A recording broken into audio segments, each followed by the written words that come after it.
Scratch away at an addict, and what you find are things that look pretty universal.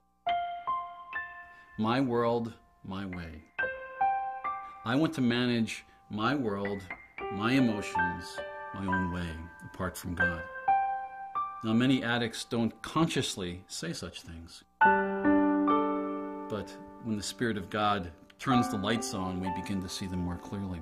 You will find that in every addict heart. You will also find shame, which, apart from Christ, the only way you can deal with shame is you try to drug it away. You use your addiction to try to silence it in some way. Along with shame, you'll find hopelessness, a sense that maybe some people have changed, but for me, all I can do is resist this for a period of time, but I know this thing will get me at the end.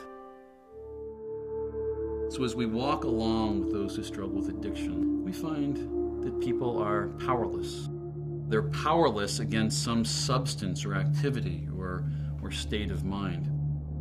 The scripture probably would take addiction and say addiction is about love. It's about want. It's about desire. It's about loving something more than anything else. Ultimately, more than we love Christ.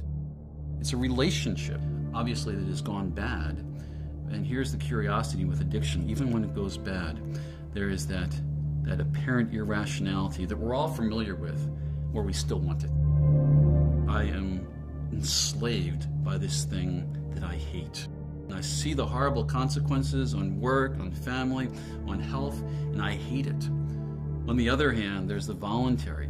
But I still love this. But I have nothing to replace it with. But if I lose this thing that I love, where will I be? My life will be even more hopeless than it is right now. And you have this mess of all kinds of different things. Scripture offers a number of pictures for how we think of the battle with addictions. Here it is. Here's this crossroad. And the crossroad will lead toward the darkness or it will lead toward the light.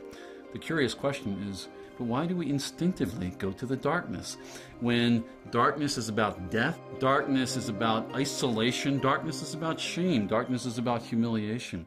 In contrast, Scripture, by way of ultimately the voice of Christ, is a voice of a shepherd who woos the sheep back to himself with his own beauty, with his own self-sacrificial love. He calls us back to the light, which at first doesn't sound that good because it exposes our hearts. But when we know there's forgiveness of sins, and we know there is fellowship and unity and relationship, all the things that we were striving for before, it makes the path look pretty good.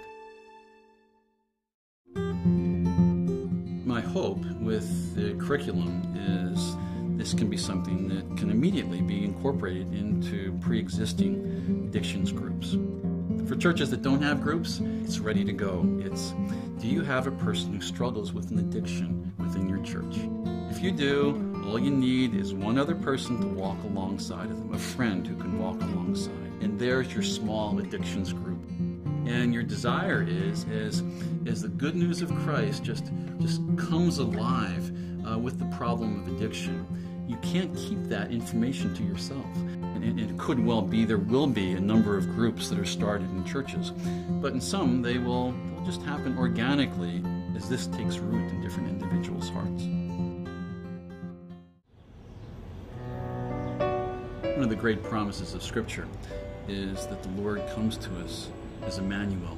He is the one who's lofty and exalted, who sits on the throne and rules, but he's also the one who comes very close to the contrite and those who have been broken and hurt. And he comes to us as Emmanuel, God with us. So there's a certain amount of awe that we live with, recognizing Emmanuel, God with us. But there's also this sense that we are never alone. And isn't there fear in every single addict's heart?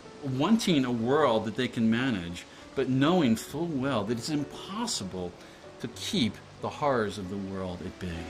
What a great thing it is to know that we have God with us in the midst of those fears.